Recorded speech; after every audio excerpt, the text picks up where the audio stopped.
Naam, karibu mtazamaji wetu.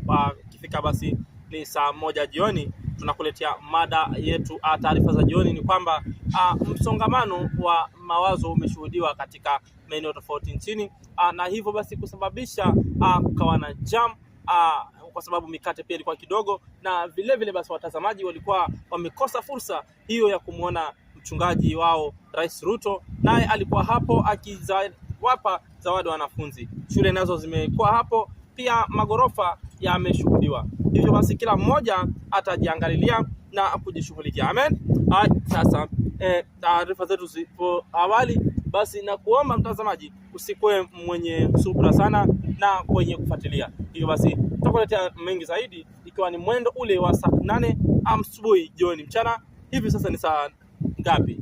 Hebu angalia saa yako alafu utaniambia hapo kwenye comment section. Karibu sana mtazamaji.